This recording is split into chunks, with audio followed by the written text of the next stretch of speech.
ಓಂ ಶ್ರೀ ಗುರು ಬಸವಲಿಂಗಾಯ ನಮಃ. ಪ್ರಾತಸ್ಮರಣೀಯರಾಗಿರ್ತಕ್ಕಂಥ ಬಸವಾದಿ ಪ್ರಮಥರನ್ನು ಸ್ಮರಿಸಿಕೊಳ್ಳುತ್ತಾ, ಜೀವನ್ಮುಕ್ತ ಮಹರ್ಷಿಗಳನ್ನು ಸ್ಮರಿಸಿಕೊಳ್ಳುತ್ತಾ, ಕ್ಷೇತ್ರದ ಆರಾಧ್ಯ ದೈವ ಶ್ರೀ ಗುರು ಕೊಟ್ಟೂರೇಶ್ವರಲ್ಲಿ ನಮಸ್ಕರಿಸಿ, ಈ ದಿನದ ಸತ್ಸಂಗಕ್ಕೆ ಆಗಮಿಸಿರ್ತಕ್ಕಂಥ ಎಲ್ಲ ಹಿರಿಯ ಕಿರಿಯ ಶರಣಶರಣೀಯರೇ, ನಿಮ್ಮೆಲ್ಲರಿಗೂ ಶರಣಾರ್ಥಿಗಳು.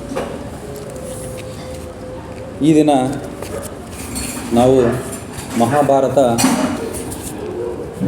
ಕಥಾಸಾರ 4 ಭಾಗ 4 ಅಂದರೆ 4ನೇ ಸಂಚಿಕೆಗೆ ನಾವು ಅಡಿ ಇಡ್ತಾ ಇದ್ದೀವಿ. ಹಿಂದಿನ ಸಂಚಿಕೆಯಲ್ಲಿ ನಾವು ಎಲ್ಲಿ ನಿಲ್ಲಿಸಿದ್ವಿ ಅಂತಂದರೆ, ಗಾಂಧಾರಿಯ ವಿವಾಹ ನಿಶ್ಚಯ ಆಗ್ತೈತೆ. ಆ ಗಾಂಧಾರದಿಂದ ದಿಬ್ಬಣ ಹಸ್ತಿನಾಪುರಕ್ಕೆ ಹೊರಡುತ್ತೈತೆ. ಅಲ್ಲಿಗೆ ನಾವು ವಿಚಾರವನ್ನು ವಿರಾಮ ಕೊಟ್ಟಿದ್ವಿ. ಈಗ ಅಲ್ಲಿಂದ ವಿಚಾರಗಳನ್ನು ನಾವು ಮುಂದಕ್ಕೆ ತೆಗೆದುಕೊಂಡು ಹೋಗೋಣ. ಹಸ್ತಿನಾಪುರಕ್ಕೆ ಗಾಂಧಾರದ ದಿಬ್ಬಣ ಬಂತು. ದಿಬ್ಬಣ ಅಂದರೆ ಈಗೆಲ್ಲ ದಿಬ್ಬಣ ಇಲ್ಲ. ಈಗೆಲ್ಲ ಮದುವೆ ಎಷ್ಟು ಜನ ಅವರು ಆತ್ಮೀಯರು ಏನಿರ್ತಾರೆ ಅವರು ಅಷ್ಟು ಜನ ಬಂದು ಮದುವೆ ಮಾಡ್ಕೊಂಡು ಹೋಗ್ಬಿಡ್ತಾರೆ. ಅವಾಗೆಲ್ಲ ದಿಬ್ಬಣ ಅಂದರೆ ಬಂಡಿಗಳಲ್ಲಿ ಭರ್ಜರಿ ಜನ ಬರ್ತಾಯಿದ್ರಲ್ಲ, ಅವೆಲ್ಲ 8 ದಿವಸಗಟ್ಟಲೆ ಬರ್ತಾಯಿದ್ರು. ಅಂಥ ದಿಬ್ಬಣ ಹಸ್ತಿನಾಪುರಕ್ಕೆ ಬರ್ತೈತೆ. ಗಾಂಧಾರದಿಂದ ಎಲ್ಲರೂ ಸಹ ಹಸ್ತಿನಾಪುರಕ್ಕೆ ಬರ್ತಾರೆ. ದಿಬ್ಬಣ ಬಂದ ನಂತರ ಆಕೆ ಮದುಮಗಳು ಗಾಂಧಾರಿ ಆ ಮದುವೆ ಮಂಟಪಕ್ಕೆ ಕರ್ಕೊಂಡು ಬರ್ತಾರೆ ಆಕೆನ, ಗಾಂಧಾರಿಯನ್ನು. ಇವರೆಲ್ಲ ಭಾಳ ಆಸಕ್ತಿಯಿಂದ ನೋಡ್ತಾ ಇರ್ತಾರೆ. ಇವರು ಹಸ್ತಿನಾಪುರದಲ್ಲಿರ್ತಕ್ಕಂಥ ಇವರು ರಾಜಮಾತೆ ಇವರೇನಿರ್ತಾರಲ್ಲ ಇಲ್ಲಿ ಅರಮನೆಯಲ್ಲಿ, ಅವರೆಲ್ಲ ಹೆಣ್ಮಕ್ಳು ಭಾಳ ಆಸಕ್ತಿಯಿಂದ ಈಗ ನಮ್ಮ ಹಸ್ತಿನಾಪುರಕ್ಕೆ ಸೊಸೆಯಾಗಿ ಬರ್ತಕ್ಕಂಥ ಗಾಂಧಾರಿ ಹೆಂಗಿರ್ತಾಳೆ ಏನು ಅಂತಕ್ಕಂಥದ್ದು ಅವ್ರಿಗೆ ಭಾಳ ಆಶ್ಚರ್ಯ ಆಗ್ಬಿಡ್ತದೆ. ಮಂಟಪಕ್ಕೆ ಕರ್ಕೊಂಡು ಬರ್ತಾರೆ ಆಕಿನ. ಗಾಂಧಾರಿಯನ್ನು ಮಂಟಪಕ್ಕೆ ಕರ್ಕೊಂಡು ಬಂದಾಗ ಆಕೆ ಕಣ್ಣಿಗೆ ಕಪ್ಪು ಪಟ್ಟಿ ಕಟ್ಕೊಂಡ ಬರ್ತಾಳೆ. ಆಕೆ ಹಸ್ತಿನಾಪುರಕ್ಕೆ ಎಂಟ್ರಿ ಆಗಿದ್ದೆ ಆಕೆ ಕಪ್ಪು ಪಟ್ಟಿ ಕಟ್ಕೊಂಡ ಬರ್ತಾಳೆ ಆಕೆ. ಇವರಿಗೆಲ್ಲ ಭಾಳ ಆಶ್ಚರ್ಯ ಆಗಿಬಿಡ್ತು, ಜೊತೆಗೆ ಆಘಾತನೂ ಆಯಿತು. ಅವಾಗ ಕೇಳ್ತಾರೆ, ಏನಿದು ಈ ರೀತಿ ನಿಮ್ಮ ವರ್ತನೆ ಏನಿದು, ಗಾಂಧಾರಿಯ ವರ್ತನೆ ಯಾಕೆ ಹಿಂಗಾಗಿದೆ ಅಂತಕ್ಕಂಥದ್ದು. ಅದಕ್ಕೆ ಗಾಂಧಾರಿಯ ತಂದೆ ಸುಬಲ ರಾಜ ಹೇಳ್ತಾನೆ, ಜೀವನ ಪೂರ್ತಿ ಹೀಗೆ ಇರುವುದಾಗಿ ನನ್ನ ಮಗಳು ಪ್ರತಿಜ್ಞೆ ಮಾಡಿದ್ದಾಳೆ ಅಂತ ಹೇಳ್ತಾನೆ. ಜೀವನ ಪೂರ್ತಿನೂ ಹೀಗೆ ಪಟ್ಟಿಯನ್ನು ಕಟ್ಕೊಂಡೇ ನಾನು ಜೀವನ ಮಾಡ್ತೀನಿ ಅಂತ ಪ್ರತಿಜ್ಞೆ ಮಾಡಿಬಿಟ್ಟಾಳೆ ನನ್ನ ಮಗಳು. ಇದನ್ನು ನಾವೇನು ಮಾಡೋಕ್ಕಾಗಲ್ಲ, ನಾವು ಬದಲಾವಣೆ ಮಾಡೋಕ್ಕೆ ಆಗೋದಿಲ್ಲ. ಯಾಕಂದರೆ ನನ್ನ ಗಂಡಗೆ ಸಹ ನಾನು ಮುಂದೆ ನನ್ನ ಭಾವಿ ಪತಿ ಧೃತರಾಷ್ಟ್ರ ಪುಟ್ಟು ಕುರುಡ ಆಗಿರೋದ್ರಿಂದ ನಾನು ಸಹ ಕಣ್ಣಿಂದ ನೋಡಲಾರೆ ಇನ್ನು ಮುಂದೆ. ನಾನು ಸಹ ಕಣ್ಣಿಗೆ ಬಟ್ಟೆಯನ್ನು ಕಟ್ಟಿಕೊಂಡೆ ನಾನು ಇನ್ನು ಮುಂದೆ ಜೀವನ ಮಾಡ್ತೀನಿ ಅಂತ ಪ್ರತಿಜ್ಞೆ ಮಾಡಿಬಿಟ್ಟಿದ್ದಾಳೆ ಅಂತಂದು ಸುಬಲ ರಾಜ ವಿಷಯವನ್ನು ತಿಳಿಸ್ತಾನೆ. ಅಲ್ಲಿ ಯಾವ ಕನ್ಯೆ ಧೃತರಾಷ್ಟ್ರನ ಕಣ್ಣಾಗುವುದಿಲ್ಲವೋ ಅವಳಿಂದ ಏನಾಗಬೇಕಾಗಿದೆ, ಸತ್ಯವತಿ ಹೇಳ್ತಾಳೆ ರಾಜಮಾತೆ. ಯಾವ ಕನ್ಯೆ ನೋಡ್ರಿ, ಧೃತರಾಷ್ಟ್ರನಿಗೆ ನಾವು ಕನ್ಯೆಯನ್ನು ತಂದುಕೊಂಡು ಮದುವೆ ಮಾಡ್ಬೇಕಪ್ಪ. ಯಾಕಂತಂದರೆ ಅವನಿಗೆ ಕಣ್ಣಿಲ್ಲ, ಅವನಿಗೆ ಒಂದು ದಾರಿದೀಪ ಆಗಬೇಕು. ಗಂಡನಿಗೆ ಕಣ್ಣು ಆಗಬೇಕಂತ ನಾವು ಮದುವೆಯನ್ನು ಮಾಡ್ತಾಯಿದ್ದೀವಿ. ಮತ್ತು ಇದೇನಿದು, ಕಣ್ಣಿದ್ರೂ ಪಟ್ಟಿ ಕಟ್ಕೊಂಡು ಜೀವನ ಮಾಡ್ತೀವಿ ಅಂತಂದರೆ, ಯಾವ ಕನ್ಯೆ ನನ್ನ ಮಗಗೆ ಕಣ್ಣಾಗಲ್ಲ ಅಂತಂದರೆ ನಾನು ಅಂಥ ಕನ್ಯೆ ತಗೊಂಡು ನಾನೇನು ಮಾಡಲಿ ಅಂತ ರಾಜಮಾತೆ ಹೇಳ್ತಾಳೆ. ನನ್ನ ಅಂಧತ್ವವನ್ನು ಹೀಗೆ ಅಪಮಾನ ಮಾಡುವ ಕನ್ಯೆ ನನಗೆ ಬೇಕಾಗಿಲ್ಲ ಧೃತರಾಷ್ಟ್ರ ಹೇಳ್ತಾನೆ. ಅವನು ಹೆಂಗಂತಂದರೆ ಆ ಒಂದು ಅಂಧತ್ವ ಅಂತಕ್ಕಂಥದ್ದು ಅವನಿಗೆ ಕೀಳರಿಮೆ ಯಾವಾಗಲೂ ಇರುತ್ತೆ. ಅವನಿಗೆ ನಾನು ಕುರುಡ ಅಂತಕ್ಕಂಥದ್ದು, ನನ್ನನ್ನು ನೋಡಿದರೆ ಜನ ಎಲ್ಲ ಏನೋ ಮಾತಾಡ್ಕೊಳ್ತಾರೆ ಅಂತಕ್ಕಂಥ ಒಂದು ಕೀಳರಿಮೆ ಯಾವಾಗಲೂ ಇರುತ್ತೆ. ಅಂದರೆ ನೀನು ಈ ಕಣ್ಣಿಗೆ ಪಟ್ಟಿಯನ್ನು ಕಟ್ಕೊಂಬಂದಿ ಅಂತಂದರೆ ನನ್ನ ಅಂಧತ್ವವನ್ನು ನೀನು ಅಪಮಾನ ಮಾಡ್ತಾ ಇದೀಯಾ, ಇಂಥ ಕನ್ಯೆ ನನಗೂ ಬೇಡ ಅಂತ ಅವನು ಧೃತರಾಷ್ಟ್ರ ಹೇಳ್ತಾನೆ. ಆ ದುರ್ಬಲತೆ ಅಂತಕ್ಕಂಥದ್ದು ಅವನಿಗೆ ಕೀಳರಿಮೆ ಯಾವಾಗಲೂ ಇರ್ತೈತೆ, ನಾನು ಕುರುಡಲ್ಲ ಅಂತಕ್ಕಂಥದ್ದನ್ನು. ಆದರೂ ಅವನ ಅಧಿಕಾರವನ್ನು ಬೇಕು ಅಂತಕ್ಕಂಥದ್ದು ಅವನಿಗೆ ಮನಸ್ಸಿನಲ್ಲಿ ಇರ್ತೈತೆ. ಅಂದರೆ ಗಾಂಧಾರಿ ನನ್ನನ್ನು ಅವಮಾನ ಮಾಡೋಕ್ಕೋಸ್ಕರ ಈ ರೀತಿ ಬಂದಿದ್ದಾಳೆ ಅಂತಕ್ಕಂಥದ್ದು ಅವನ ಭಾವನೆ. ಈಗ ನಾವು ಹಳ್ಳಿಗಳಲ್ಲಿ ಒಂದು ಗಾದೆ ಹೇಳ್ತೀವಿ, ಕುಂಬಳಕಾಯಿ ಕಳ್ಳ ಅಂದರೆ ಹೆಗಲು ಮುಟ್ಕೊಂಡು ನೋಡ್ಕೊಂಡದ್ದು. ಹಂಗೆ ನನ್ನನ್ನು ಅವಮಾನ ಮಾಡೋಕ್ಕಾಗೆ ನೀನು ಕಣ್ಣಿಗೆ ಬಟ್ಟೆ ಕಟ್ಕೊಂಬಂದೀಯಾ, ಹಂಗಾಗಿ ನನಗೆ ಬೇಡ ನೀನು. ನಾನು ಈ ಸ್ತ್ರೀಯನ್ನು ತಿರಸ್ಕರಿಸುವೆನು ಅಂತ ಹೇಳ್ತಾನೆ. ಅವಾಗ ಗಾಂಧಾರಿ ಹೇಳ್ತಾಳೆ, ನೋಡ್ರಿ, ನೀನು ತಿರಸ್ಕರಿಸಿದ್ರೆ ಏನು ಮಾಡ್ತೀನಿ ನಾನು ಅಂದರೆ ಅಗ್ನಿ ಪ್ರವೇಶ ಮಾಡ್ತಂತಾಳಕ್ಕಿ. ಈಗ ನನ್ನನ್ನು ಹಸ್ತಿನಾಪುರಕ್ಕೆ ಕೊಟ್ಬಿಟ್ಟಿದ್ದಾರೆ, ಮುಗೀತು. ನೀನು ನನ್ನನ್ನು ಸ್ವೀಕರಿಸಿದ್ರು ಅಷ್ಟೇ, ತಿರಸ್ಕರಿಸಿದ್ರು ಅಷ್ಟೇ. ತಿರಸ್ಕರಿಸಿದ್ರೆ ಏನು ಮಾಡ್ತೀನಿ ನಾನು? ಚಿತೆಗೆ ಹೋಗ್ತೀನಿ, ಅಗ್ನಿ ಪ್ರವೇಶವನ್ನು ಮಾಡ್ತೀನಿ, ನಾನು ಜೀವಂತವಾಗಿ ಇರೋದಿಲ್ಲ ಅಂತಕ್ಕಂಥದ್ದನ್ನು ಗಾಂಧಾರಿ ಹೇಳ್ತಾಳೆ. ನೋಡಿರಿ, ಭೀಷ್ಮಾಚಾರ್ಯ ಹೇಳ್ತಾರೆ, ಪತ್ನಿ ಎಂದರೆ ಪತಿಯನ್ನು ಪೂರ್ಣಗೊಳಿಸಬೇಕು. ಗಾಂಧಾರಿಗೆ ಅಡ್ವೈಸ್ ಮಾಡ್ತಾರೆ ಎಲ್ಲರೂ ಅಲ್ಲಿರ್ತಕ್ಕಂಥವ್ರು. ಇದು ತಪ್ಪು, ಬಟ್ಟೆ ಕಟ್ಕೋಬಾರ್ದು. ಒಂದು ರೀತಿಯಿಂದ ನೋಡಿದರೆ ನಾವು ಗಾಂಧಾರಿ ಬಟ್ಟೆ ಕಟ್ಕೊಂಡ ತಪ್ಪು ಮಾಡಿದ್ಲೇನೋ ಅಂತ ಮುಂದೆ ಗೊತ್ತಾಗುತ್ತದೆ. ತನ್ನ ಮಕ್ಕಳನ್ನು ಸರಿಗೆ ಬೆಳೆಸಲಿಲ್ಲಲ್ಲ ಆಕೆ. ಇವ್ರ ಮಕ್ಕಳ ಚಲನವಲನ, ಅವರ ನಡವಳಿಕೆಗಳೇನು ಗೊತ್ತಾಗಲಿಲ್ಲ ಆಕೆಗೆ. ಬಟ್ಟೆ ಕಟ್ಕೊಂಡಿರೋದು, ಕಣ್ಣಿಗೆ ಬಟ್ಟೆ ಕಟ್ಕೊಂಡಿದ್ದರಿಂದ ಆಕೆ ಜೀವನ ಪೂರ್ತಿ ಆ ಮಕ್ಕಳನ್ನು ಸರಿದಾರಿಗೆ ಬೆಳೆಸಲಿಲ್ಲ ಆಕೆ. ಅದೇ ಮುಂದೆ ಆಕೆಗೆ ಅದು ಒಂದು ಶಾಪವಾಗಿ ಪರಿಣಮಿಸ್ತದೆ. ಭೀಷ್ಮಾಚಾರ್ಯ ಏನು ಹೇಳ್ತಾರೆ, ಪತ್ನಿ ಎಂದರೆ ಪತಿಯನ್ನು ಪೂರ್ಣಗೊಳಿಸಬೇಕು. ಪತಿಯಲ್ಲಿರ್ತಕ್ಕಂಥ ಕೊರತೆಗಳನ್ನು ನೀಗಿಸದ ಪತ್ನಿಯ ಕೆಲಸ.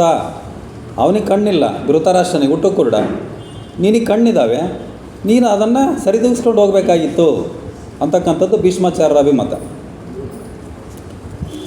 ನನ್ನ ಆರ್ಯ ಅಪೂರ್ಣನಲ್ಲ.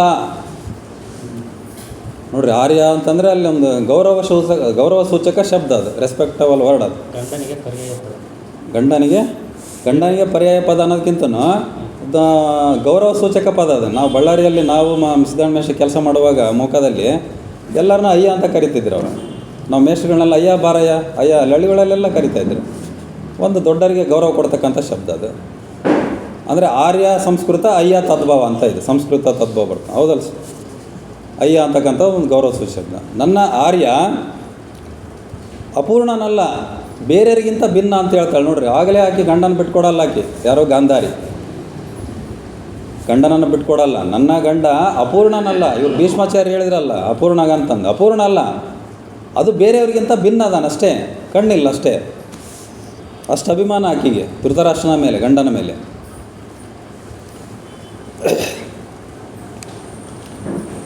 ಅವರೊಡನೆ ಜೀವನ ಸಫಲವಾಗಬೇಕಾದರೆ ನಾನು ಈ ವಿಭಿನ್ನ ಜೀವನ ಸ್ವೀಕರಿಸಲೇಬೇಕು ಅಂತ ಹೇಳ್ತಾಳೆ. ನಾನೇನು ಕಣ್ಣಿಗೆ ಬಟ್ಟೆ ಕಟ್ಕೊಂಡಿದ್ದೀನಲ್ಲ, ಇದು ಸರಿ ಇದೆ ಅಂತಕ್ಕಂಥದ್ದನ್ನು ಅವ್ರು ಯಾಕೆ ಹೇಳ್ತಾಳೆ ಅವ್ರಿಗೆ. ಈಗ ನನ್ನ ಗಂಡಿಗೂ ಕಣ್ಣಿಲ್ಲಲ್ಲ, ಅವರು ಯಾವ ರೀತಿ ನಡವಳಿಕೆ ಇರುತ್ತೆ ಅದು ನಾನು ಕಣ್ಣಿಗೆ ಬಟ್ಟೆ ಕಟ್ಕೊಂಡು ಜೀವನ ಪೂರ್ತಿ ಜೀವನ ಮಾಡಿದಾಗ ನನಗೆ ಗೊತ್ತಾಗುತ್ತೆ. ಅದು ಆವಾಗ ಅವರೊಡನೆ ಜೀವನ ಮಾಡೋಕ್ಕೆ ನನಗೆ ಸುಲಭ ಆಗ್ತದೆ ಅಂತಕ್ಕಂಥದ್ದು ಆಕೆಯ ಒಂದು ವಾದ. ಒಬ್ಬ ನೇತ್ರಹೀನರ ಭಾವನೆ ಇನ್ನೊಬ್ಬ ನೇತ್ರಹೀನರಿಗೆ ಮಾತ್ರ ಅರ್ಥವಾಗಲು ಸಾಧ್ಯ.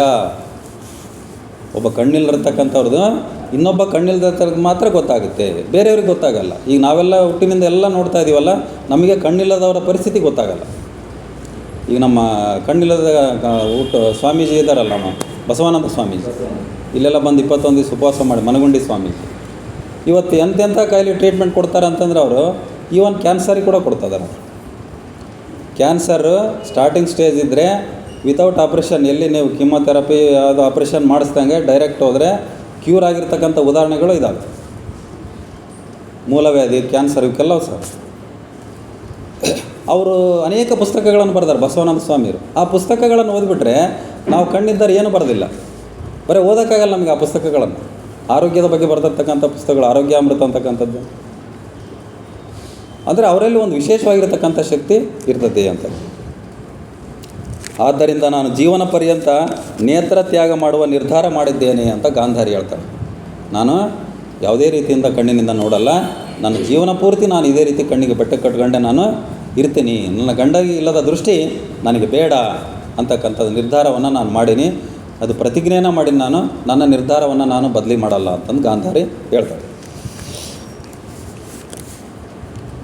ಜೊತೆಗೆ ಹೇಳ್ತಾಳೆ ನೋಡ್ರಿ, ಪ್ರತಿಜ್ಞೆ ವಿಷಯದಲ್ಲಿ ಭೀಷ್ಮರು ಮೇಲ್ಪಂಕ್ತಿ ಆಗಿದ್ದಾರೆ ನಮಗೆ. ಆಕೆ ಭೀಷ್ಮರನ್ನ ಮತ್ತೆ ಇದರಲ್ಲಿ ತೊಡಗಿಸ್ತಾಳೆ. ಭೀಷ್ಮಾಚಾರ್ಯ, ನೀವು ಅವಾಗ ಪ್ರತಿಜ್ಞೆ ಮಾಡಿದ್ರಿ, ಬ್ರಹ್ಮಚಾರ್ಯ ಆಜನ್ಮ ಬ್ರಹ್ಮಚಾರ್ಯ ವ್ರತ ಪ್ರಾರ್ಥಿಸಿದಂತ. ಅಂಬೆ ಬಂದು ನಿಮ್ಮನ್ನು ಕಾಡಿದ್ಲು ಮದುವೆ ಆಗಂತಂದು. ನೀವು ಮದುವೆ ಆದರೆ ಆಗಲಿಲ್ಲ, ನೀವು ಪ್ರತಿಜ್ಞೆ ಮಾಡಿದ್ರಿ, ನೀವು ನಾನು ಆ ರೀತಿ ಮದುವೆ ಆಗಲ್ಲ ಅಂತ. ಹಂಗೆ ನಾನು ಪ್ರತಿಜ್ಞೆ ಮಾಡಿದ್ದೀನಿ ಅಂತಂದು ಭೀಷ್ಮರ ಉದಾಹರಣೆಯೇ ತೊಗೊತಾಳಾಕಿ. ಹಾಗಾಗಿ ನನ್ನನ್ನು ಕುಲವಧುವಾಗಿ ಸ್ವೀಕರಿಸಿ, ನನ್ನನ್ನು ಹಸ್ತಿನಾಪುರದ ಕುಲವಧುವಾಗಿ ನೀವು ಸ್ವೀಕರಿಸಲೇಬೇಕು ಅಂತ ಹೇಳ್ತಾಳೆ. ಕುಲವಧು ಅಂತಂದ್ರೆ ಇಲ್ಲಿ ಸೊಸೆ ಅಂತ ನಾನು ಇತ್ತೀಚೆಗೆ ತಿಳ್ಕೊಂಡಿರೋದು ಧಾರಾವಾಹಿ ನೋಡಿದ ಮೇಲೆ.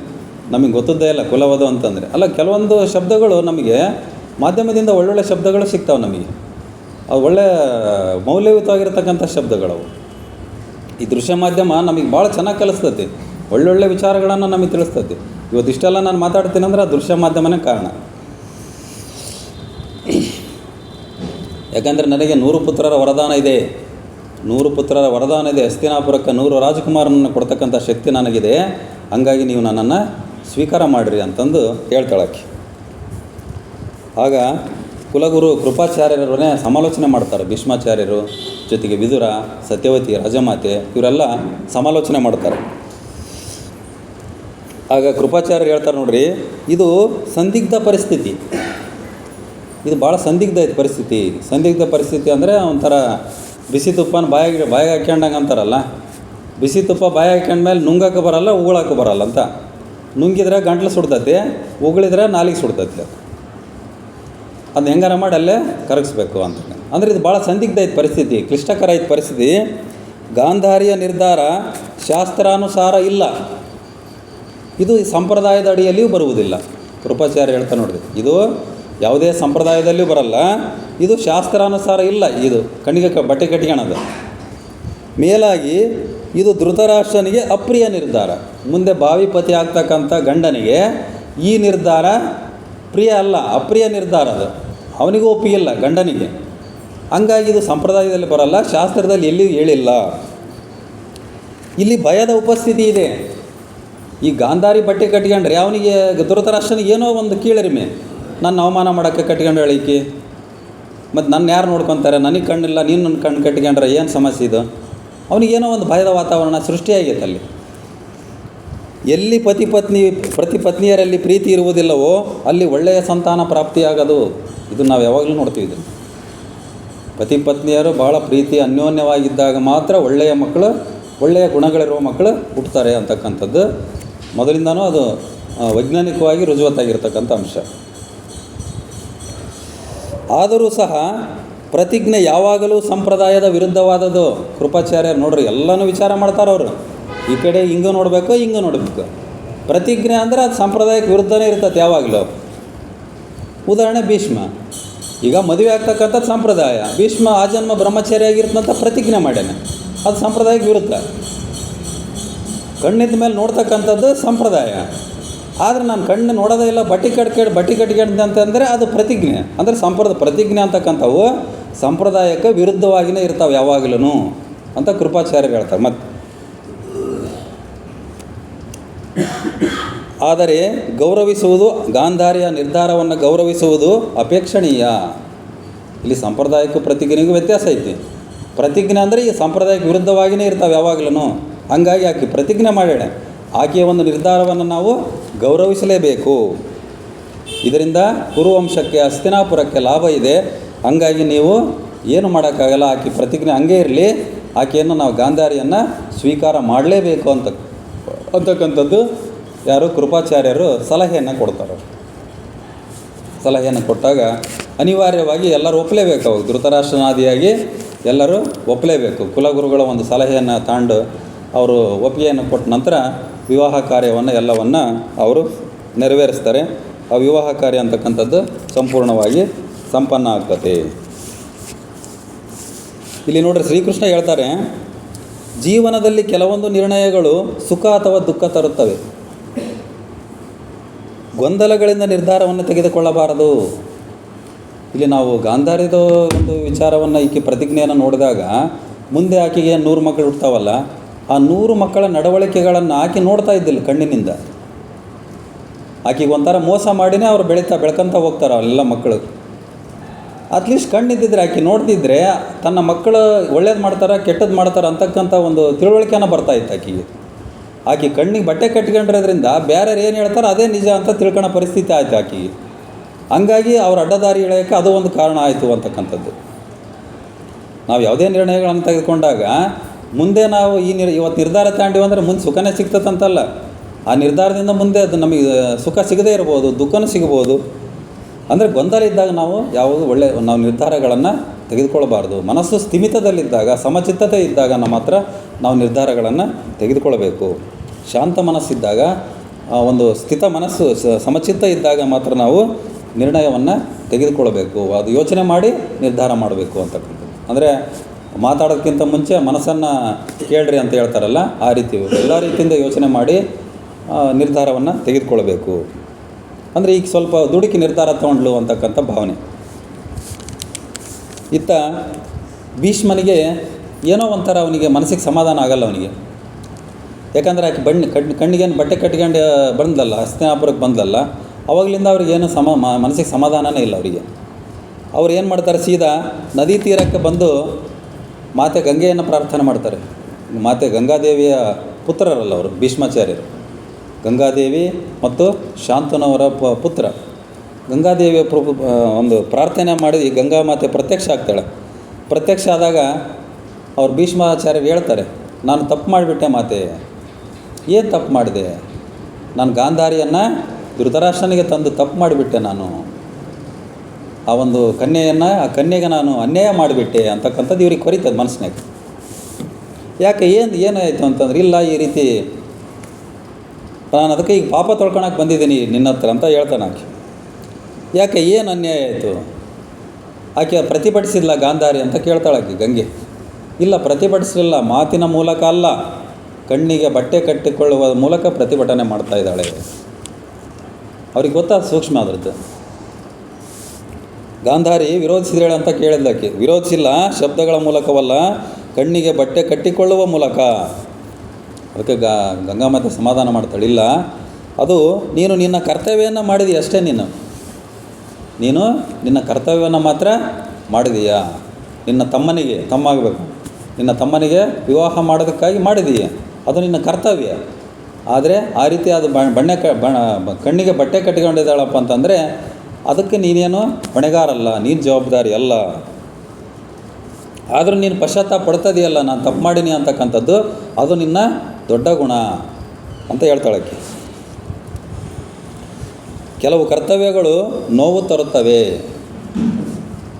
ಕರ್ತವ್ಯಗಳನ್ನು ಮಾಡುವಾಗ ಎಲ್ಲ ಕರ್ತವ್ಯಗಳು ಸಹ ನಮಗೆ ಒಳ್ಳೆಯ ಒಂದು ಪರಿಸ್ಥಿತಿಯನ್ನು ಕೊಡಲ್ಲ.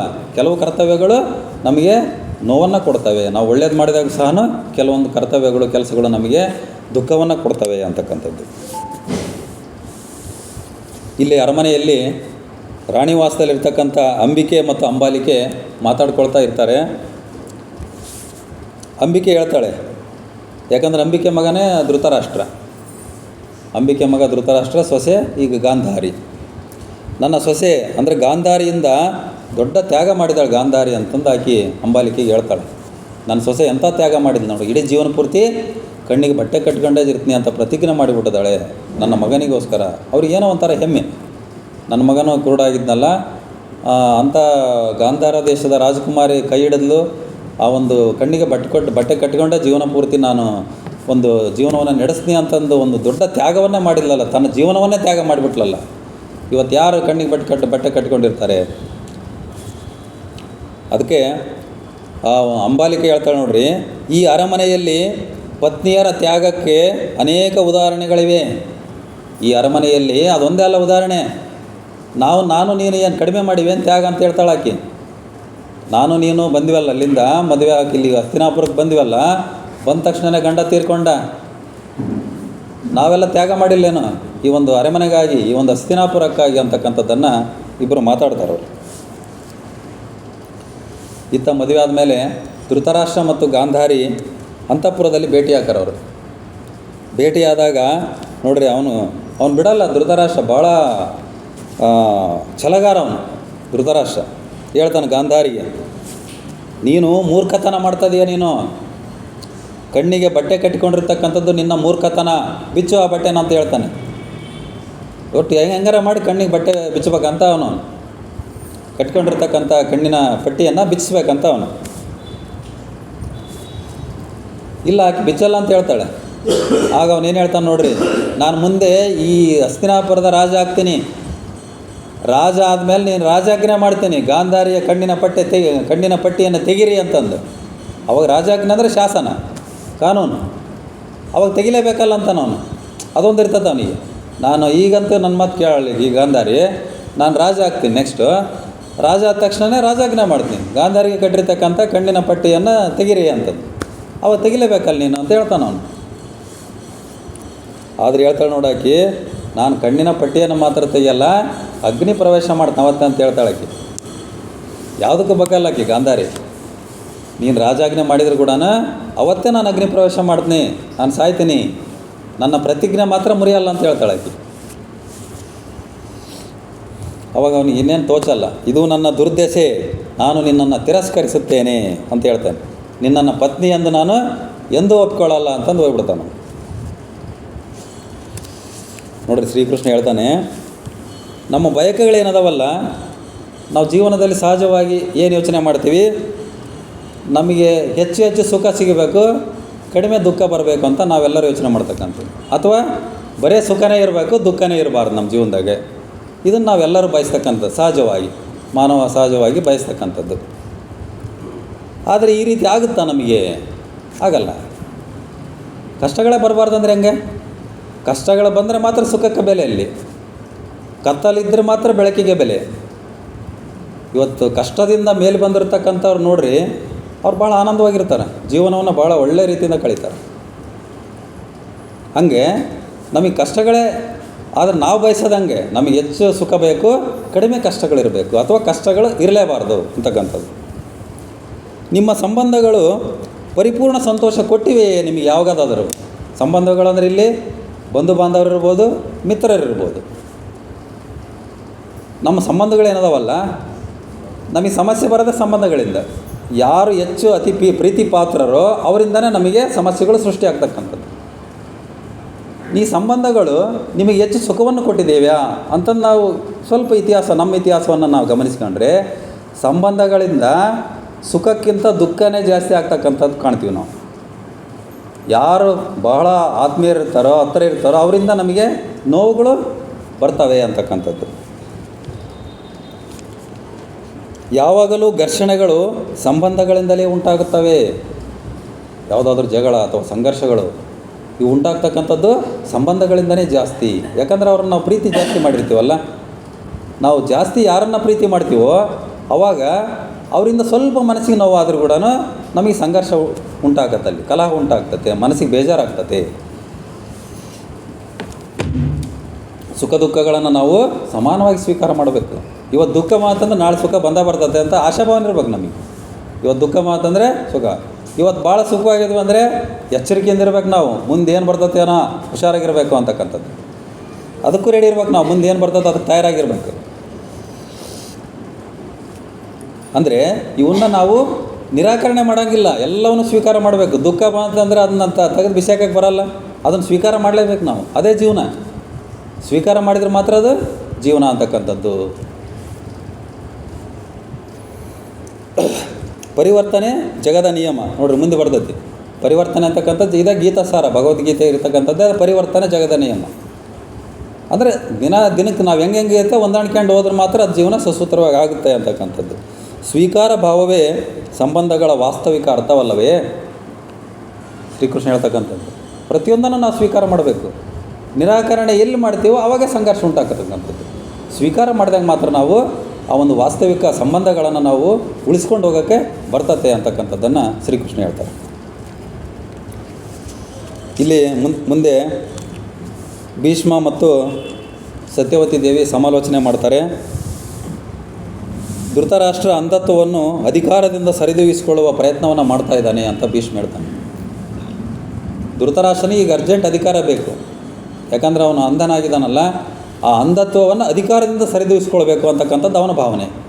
ಅವನು ಯಾವಾಗ ನಮಗೆ ಯುವರಾಜ ಪಟ್ಟಾಭಿಷೇಕ ಮಾಡ್ತೀರಿ ಅಂತಕ್ಕಂಥದ್ದು ಅವನು ಭಾಳ ಅವಸರ ಅವನಿಗೆ. ಹಂಗಾಗಿ ಅವನಿಗೇನಾದರೂ ನಾವು ಅಧಿಕಾರವನ್ನು ಕೊಟ್ಬಿಟ್ರೆ ಸಮಸ್ಯೆ ಆಗ್ತದೆ ಮುಂದೆ. ಅದಕ್ಕಾಗಿಲೇ ಹೆಸರು ಬಂದಿರ್ಬೋದು ಅಂಧ ದರ್ಬಾರ್ ಅಂತ ಏನು ಹೇಳ್ತಾರಲ್ಲ, ಈ ಧೃತರಾಷ್ಟ್ರದ ನೋಡೇ ನಮ್ಮ ಮುಂದೆ ಹೇಳ್ಯಾರಂಗೆ ಅನಿಸ್ತದೆ ನನಗೆ, ಅಂಧ ದರ್ಬಾರ್ ಅಂತಕ್ಕಂಥ. ಹಂಗಾಗಿ ಅವನಿಗೆ ರಾಜ್ಯದ ಅಧಿಕಾರ ಕೊಡೋಕ್ಕಿಂತ ಮುಂಚೆ ಭಾಳ ಯೋಚನೆ ಮಾಡಬೇಕು ಅಂತಕ್ಕಂಥದ್ದು ಭೀಷ್ಮ ಮತ್ತು ಸತ್ಯವತಿ ದೇವಿ ಸಮಾಲೋಚನೆ ಮಾಡ್ತಾರೆ. ಅವಾಗ ಸತ್ಯವತಿ ದೇವಿ ಹೇಳ್ತಾಳೆ, ಭೀಷ್ಮನನ್ನು ಧೃತರಾಷ್ಟ್ರನನ್ನು ರಾಜನನ್ನಾಗಿ ಮಾಡೋಣ, ಪಾಂಡುವನ್ನು ಸೇನಾಪತಿಯನ್ನಾಗಿ ಮಾಡೋಣ, ವಿದುರನನ್ನು ಮಹಾಮಂತ್ರಿ ಮಾಡೋಣ ಅಂತ ಹೇಳ್ತಾಳಾಕಿ ಸತ್ಯವತಿ. ಅದು ಕರೆಕ್ಟ್ ಒಂದು ರೀತಿಯಿಂದ. ಸೇನಾಪತಿ ಎಲ್ಲ ವ್ಯವಹಾರ ನೋಡ್ಕೊಂಡು ಹೋಗ್ತಾನೆ ಯಾವುದೇ ರೀತಿಯಾದ ರಾಷ್ಟ್ರ ರಕ್ಷಣೆಗೆ. ವಿದುರ ಬಹಳ ಜ್ಞಾನಿ, ಪಂಡಿತ ಅವನು. ಪ್ರತಿಯೊಂದು ರಾಜನೀತಜ್ಞ ಅಂತೀವಲ್ಲ ಹಂಗೆ ಭಾಳ ರಾಜನೀತಿ ಬಗ್ಗೆ ಭಾಳ ಜ್ಞಾನ ಉಳಿರ್ತಕ್ಕಂಥವ್ನು ಅವನು ವಿದುರ. ಈ ರೀತಿ ಮಾಡಿದರೆ ಚೆನ್ನಾಗಾಗುತ್ತೆ ಅಂತಕ್ಕಂಥದ್ದು ಒಂದು ಸತ್ಯವತಿಯ ಸಲಹೆ. ಅದಕ್ಕೆ ಭೀಷ್ಮರು ಹೇಳ್ತಾರೆ, ನಾವು ಮೊದಲು ಧೃತರಾಷ್ಟ್ರನ ಏನಾರು ರಾಜನ ಮಾಡಿಬಿಟ್ರೆ ಅವನು ವಿದುರನ್ನು ಮಂತ್ರಿ ಮಾಡೋಕ್ಕೆ ಒಪ್ಪಲ್ಲ ಅವನು. ಯಾಕಂದ್ರೆ ಮೊದಲಿಂದನೂ ಅವನು ವಿರೋಧ ಇರ್ತದೆ ಅವನಿಗೆ, ವಿದುರನ ಮಾತಿಗೆ ಯಾವುದಕ್ಕೂ ಅವನು ಒಪ್ಪಲ್ಲ. ಹಂಗಾಗಿ ಇದಕ್ಕೆ ಏನು ಮಾಡ್ಬೋದು ಅಂತಕ್ಕಂಥ ಪರಿಹಾರ. ಅದಕ್ಕೆ ಭೀಷ್ಮರು ಹೇಳ್ತಾರೆ, ರಾಜ್ಯ ಅಭಿಷೇಕಕ್ಕಿಂತ ಮುಂಚೆ ಧೃತರಾಷ್ಟ್ರಗೆ ರಾಜ್ಯಾಭಿಷೇಕ ಕೊಡೋದಕ್ಕಿಂತ ಮುಂಚೆ ನಾವು ಪಾಂಡವನ ಸೇನಾಧಿಪತಿ ಮಾಡೋಣ, ವಿದುರನನ್ನು ಮಹಾಮಂತ್ರಿ ಮಾಡಿಬಿಡೋಣ, ಆಮೇಲೆ ಬೇಕಾದ್ರೆ ಇವ್ನು ರಾಜನ ಮಾಡೋಣ. ಆವಾಗ ಇವ್ರನ್ನ ತೆಗೆದಾಕೋಕ್ಕೆ ಅವನಿಗೆ ಅಧಿಕಾರ ಇರಲ್ಲ ಅಂತಕ್ಕಂಥದ್ದನ್ನು ಯೋಚನೆ ಮಾಡ್ತಾರೆ ಅವರು. ಅದೇ ರೀತಿಯೇ ಮಾಡ್ತಾರೆ. ಅದೇ ರೀತಿ ಘೋಷಣೆ ಮಾಡಿಬಿಡ್ತಾರೆ, ಪಾಂಡವನ್ನು ಆ ಒಂದು ಹಸ್ತಿನಾಪುರದ ಮಹಾಸೇನಾಪತಿ ಮಾಡ್ತಾರೆ, ವಿದುರನನ್ನು ಮಹಾಮಂತ್ರಿ ಅಂತಕ್ಕಂಥ ಘೋಷಣೆಯನ್ನು ರಾಜ್ಯದಲ್ಲಿ ಮಾಡಿಬಿಡ್ತಾರೆ. ಆದರೆ ಮೊದಲು ವಿದುರ ಒಪ್ಪಲ್ಲ ಅವನು. ಯಾಕಂದರೆ ಅವನಿಗೆ ಯಾವಾಗಲೂ ನಾನು ದಾಸಿಪುತ್ರ ಅಂತಕ್ಕಂಥದ್ದು ಒಂದು ಕೀಳರಿಮೆ ಯಾವಾಗಲೂ ಇರ್ತೈತಿ. ಆಮೇಲೆ ಧೃತರಾಷ್ಟ್ರ ಮೊದಲೇ ಅವನನ್ನು ಸೇರ್ತಾ ಇರಲ್ಲ. ಹಂಗಾಗಿ ಅವನ ತಗೆ ಕೆಲಸ ಮಾಡಬೇಕಲ್ಲ. ಇವನು ಭಾಳ ಕಾನೂನು ಪಂಡಿತ ಇವನು ವಿದುರ. ಅವನು ಹೆಂಗೆ ಹೇಳ್ತಾನೆ ಅದು ರಾಜ್ಯದ ಹಿತದೃಷ್ಟಿಯಿಂದನೇ ಅವನು ಯೋಚನೆ ಮಾಡ್ತಿರ್ತಾನೆ ವಿದುರ. ಯಾವುದೇ ರೀತಿಯಿಂದ ಸ್ವಾಹಿತಾಸಕ್ತಿಯಲ್ಲಿ ಅವನಲ್ಲಿರಲ್ಲ ವಿದುರನಲ್ಲಿ. ಆದ್ರೂ ಇವರೆಲ್ಲ ಒಪ್ಪಿಸ್ತಾರೆ, ಭೀಷ್ಮಾಚಾರ್ಯರು, ಕೃಪಾಚಾರ್ಯರು, ಸತ್ಯವತಿ ಎಲ್ಲರೂ ಒಪ್ಪಿಸ್ತಾರೆ. ಒಪ್ಪಿಸಿ ಅವನನ್ನು ಒಂದು ಮಹಾಮಂತ್ರಿಯಾಗಿ ಮಾಡ್ತಾರೆ. ಕೃಪಾಚಾರ್ಯರಿಂದ ಪಾಂಡು ವಿದುರಗೆ ಅಧಿಕಾರವನ್ನು ಹಸ್ತಾಂತರವನ್ನು ಮಾಡ್ತಾರೆ. ಕೃಪಾಚಾರ್ಯರಿಂದ ಕುಲಗುರುಗಳು ಕೃಪಾಚಾರ್ಯರು. ಆಗ ನೋಡ್ರಿ ವಿದುರ ಹೇಳ್ತಾನೆ ಆ ಒಂದು ಇದನ್ನು ಪ್ರಮಾಣ ವಚನ ಸ್ವೀಕಾರ ಅಂತ ಹೇಳ್ತೀವಲ್ಲ, ಅವಾಗ ಇಂದಿನಿಂದ ನನ್ನ ಎಲ್ಲ ಸಂಬಂಧಗಳು ಗೌಣವಾಗುತ್ತವೆ ಹಸ್ತಿನಾಪುರ ಹಿತಕ್ಕಾಗಿ. ಯಾವುದೇ ರೀತಿ ನಾನು ಸಂಬಂಧಗಳಲ್ಲಿ ಭೇದ ಭಾವ ಮಾಡಲ್ಲ. ಈಗೆಲ್ಲನೂ ಪ್ರಮಾಣ ಮಾಡಿ ಎಲ್ಲ ಸಂಬಂಧಿಗಳಿಗೆ ಆಸ್ತಿಗಳನ್ನು ಮಾಡ್ತಾರೆ, ಆ ಪ್ರಶ್ನೆ ಬೇರೆ. ಯಾವುದೇ ರೀತಿಯಿಂದ ನಾನು ನನ್ನ ಸ್ವಾಹಿತಾಸಕ್ತಿಯನ್ನು ಇದಕ್ಕೆ ಬಲಿ ಕೊಡಲ್ಲ, ನನಗೆ ಹಸ್ತಿನಾಪುರದ ಹಿತ ಅಷ್ಟೇ ಮುಖ್ಯ ಅಂತಕ್ಕಂಥದ್ದು ಅವನು ಪ್ರಮಾಣವನ್ನು ತಗೊಳ್ತಾನೆ. ಆದರೆ ಈಗಿನ ಸ್ಥಿತಿನೇ ಬೇರೆ ಇದೆ. ಇದಕ್ಕೊಂದು ಪೂರಕವಾಗಿ ಒಂದು ಚಿಕ್ಕ ಕಥೆ ನೆನಪಿಗೆ ಬರ್ತದೆ. ಸರ್ ಎಂ ವಿಶ್ವೇಶ್ವರಯ್ಯನವರು ಮೈಸೂರು ರಾಜರಲ್ಲಿ ಅವರು ದಿವಾನರಾಗಲಿಕ್ಕೆ ಅವ್ರನ್ನ ಇನ್ವೈಟ್ ಮಾಡ್ತಾರೆ, ಆಹ್ವಾನ ಕೊಡ್ತಾರೆ. ಸರ್ ಎಂ ವಿಶ್ವೇಶ್ವರಯ್ಯನವ್ರನ್ನ ನೀವು ದಿವಾನರಾಗ್ರಿ ನಮ್ಮ ಮೈಸೂರು ಸಂಸ್ಥಾನಕ್ಕೆ ಅಂತಕ್ಕಂಥದ್ದು. ಅವರು ಫಸ್ಟ್ಗೆ ಒಪ್ಪಲ್ಲ. ಅವರು ನಾನು ಸ್ವಲ್ಪ ದಿವಸ ಬಿಟ್ಟು ಹೇಳ್ತೀನಿ ಅಂತ ಹೇಳ್ತಾರೆ. ಹೇಳಿದ ನಂತರ ಅವ್ರ ಸಂಬಂಧಿಕರೆಲ್ಲ ಒಂದು ಔತಣಕೂಟ ಕರೀತಾರೆ. ಅವರು ಔತಣಕೂಟ ಕರೆದು ಎಲ್ಲರಿಗೂ ಒಳ್ಳೆ ರೀತಿಯಿಂದ ಊಟದ ವ್ಯವಸ್ಥೆ ಮಾಡಿ ಮಾತಾಡ್ತಾರೆ. ಅವ್ರು ಫಸ್ಟ್ ನೋಡ್ರಿ, ಈ ರೀತಿ ನನಗೆ ಮೈಸೂರು ಮಹಾರಾಜರಿಂದ ಆಹ್ವಾನ ಬಂದಿದೆ, ಅಂದರೆ ದಿವಾನರು ಮಂತ್ರಿ ಆಗಬೇಕಂತ ಆಹ್ವಾನ ಬಂದಿದೆ. ಆದರೆ ನಂದು ಒಂದೇ ಒಂದು ಕಂಡೀಷನ್ ಇದೆ, ನಾನು ಮಂತ್ರಿ ಆದಮೇಲೆ ಮೈಸೂರು ಸಂಸ್ಥಾನದ ಮಂತ್ರಿ ಆದಮೇಲೆ ನೀವ್ಯಾರು ನಿಮ್ಮ ವೈಯಕ್ತಿಕ ಕೆಲಸಗಳನ್ನು ತೆಗೆದುಕೊಂಡು ನನ್ನ ಹತ್ರ ಬರಬಾರ್ದು. ನೀವೆಲ್ಲರೂ ಒಪ್ಪಿಗೆ ಕೊಟ್ಟರೆ ನಾನು ಮಂತ್ರಿ ಆಗ್ತೀನಿ, ದಿವಾನ ಆಗ್ತೀನಿ, ಇಲ್ಲಾಂದ್ರೆ ನಾನು ಬೇಡ ಅಂತ ಹೇಳ್ತೀನಿ, ಹೇಳಿಲ್ಲ ನಾನು ಅವ್ರಿಗೆ ಅಂತ ಹೇಳ್ತಾರೆ ಅವರು. ಯಾರು ಸರ್ ಎಂ ವಿಶ್ವೇಶ್ವರಯ್ಯನವರು. ಆವಾಗ ಅವ್ರ ಸಂಬಂಧಿಕರೆಲ್ಲ ಒಪ್ಪಿಗೆ ಹೇಳ್ತಾರೆ, ಇಲ್ಲ ನಾವ್ಯಾರು ನಮ್ಮ ವೈಯಕ್ತಿಕ ಕೆಲಸಕ್ಕಾಗಿ ನಿಮ್ಮ ಹತ್ರ ಬರಲ್ಲ. ಆವಾಗ ಅವರೆಲ್ಲ ಅವ್ರಿಂದ ಮಾತು ತಗೊಂಡ ನಂತರ ಅವರು ಮೈಸೂರಿನ ದಿವಾನರಾಗ್ತಾರೆ ಅಂತಕ್ಕಂಥದ್ದು ಒಂದು ಕಥೆಯನ್ನು ನಾನು ಓದಿದ್ದೀನಿ. ಅಂದರೆ ಇವತ್ತು ಎಷ್ಟು ಜನ ಅದಾರೆ ಅಂಥ ಒಂದು ಇದನ್ನು ಪಾಲನೆ ಮಾಡ್ತಕ್ಕಂಥವ್ರು.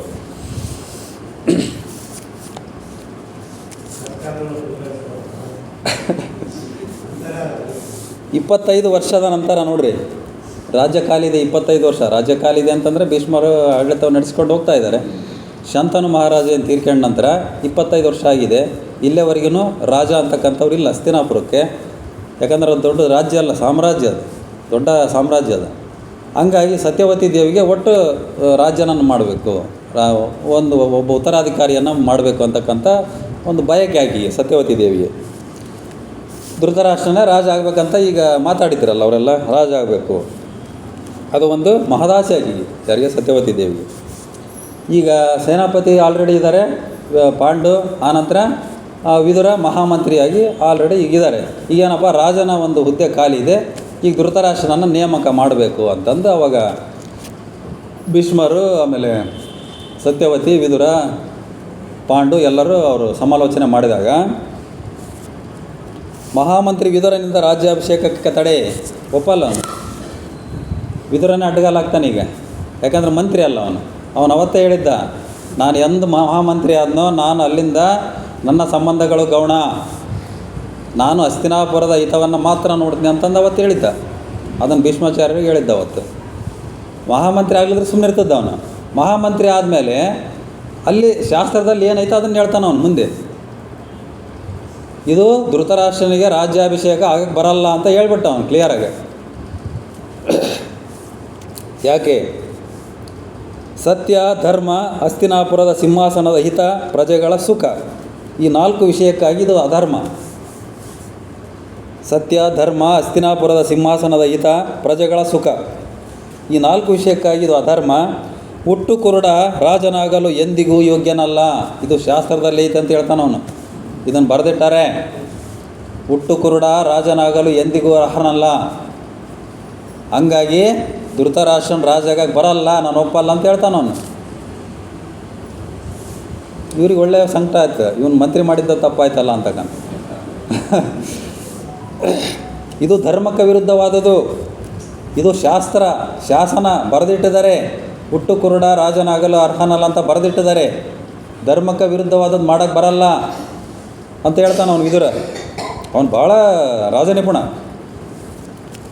ಬಹುಜನರ ಸುಖಕ್ಕಾಗಿ ವ್ಯಕ್ತಿಯ ಬಲಿದಾನ ಅಗತ್ಯ.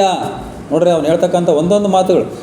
ಸಂಭಾಷಣೆ ಐತಿ ಮಹಾಭಾರತದಲ್ಲಿ, ಅಂದರೆ ನೀವು ಕೇಳ್ಕೊಂತ ಹೋಗ್ರಿ, ಅದನ್ನ ಹಾಟ್ಸ್ಟಾರ್ನಲ್ಲಿ ಐತಿ. ಈಗಲೂ 156 ಕಂತಿದ್ದಾವೆ.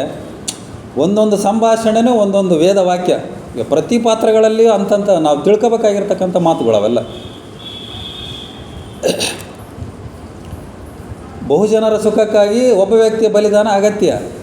ಅಲ್ಲಿ ಬಹಳ ಜನಕ್ಕೆ ಒಳ್ಳೇದಾಗತ್ತಂದರೆ ಒಬ್ಬ ವ್ಯಕ್ತಿ ರಾಜನಾಗಲಿದ್ರೆ ಏನಾಗಲ್ಲಲ್ಲ. ಈಗ ಇವನ್ನ ರಾಜನ ಮಾಡಲಿಲ್ಲದ್ರೆ ಅಲ್ಲಿ ಒಂದು ಸಾಮ್ರಾಜ್ಯನೇ ಒಳ್ಳೆಯದಾಗುತ್ತೆ ಅಂತಂದಾಗ ಇದನ್ನು ನೀವು ಕಡೆಗಣಿಸ್ರಿ ಅಂತ ಹೇಳ್ತಾನೆ ಅವನು. ಈ ಬಲಿದಾನ ಮಾಡಿರಿ ಅಂದರೆ ಇವನು ರಾಜನನ್ನಾಗಿ ಬೇಡ, ಬೇರೆಯವ್ರನ್ನ ಮಾಡೋಣ ಅಂತ ಹೇಳ್ತಾನೆ. ಇಲ್ಲಿ ತ್ಯಾಗ ಅಂತ ಬಂದಾಗ ನೋಡ್ರಿ, ಸ್ವಾತಂತ್ರ್ಯ ಹೋರಾಟ ನೋಡಿದ್ದೀವಿ ನಾವು. ಸ್ವಾತಂತ್ರ್ಯ ಹೋರಾಟದಲ್ಲಿ ಎಷ್ಟು ಜನ ತ್ಯಾಗ ಮಾಡಿದ್ದಾರೆ? ಇಡೀ ದೇಶಕ್ಕಾಗಿ, ದೇಶದ ಹಿತಕ್ಕಾಗಿ ಲಕ್ಷಾಂತರ ಜನ ಬ್ರಿಟಿಷರ ಬಂದೂಕಿನ ಗುಂಡುಗಳಿಗೆ ಬಲಿಯಾದರು. ಬಹುಜನರ ಹಿತಕ್ಕಾಗಿ ಸತ್ರು. ಕೋಟ್ಯಾನುಕೋಟಿ ಜನಗಳ ಹಿತಕ್ಕಾಗಿ ಲಕ್ಷಾನುಗಟ್ಟಲೆ ಜನ ಬಲಿದಾನವನ್ನು ಕೊಟ್ಟರು. ಅದು ತಮ್ಮನ್ನು ತಾವನ್ನು ಅರ್ಪಿಸಿಕೊಂಡ್ರು. ಅಂದರೆ ದೇಶಕ್ಕೆ ಒಳ್ಳೆಯದಾಗುತ್ತಲ್ಲ ಅಂತಕ್ಕಂಥ.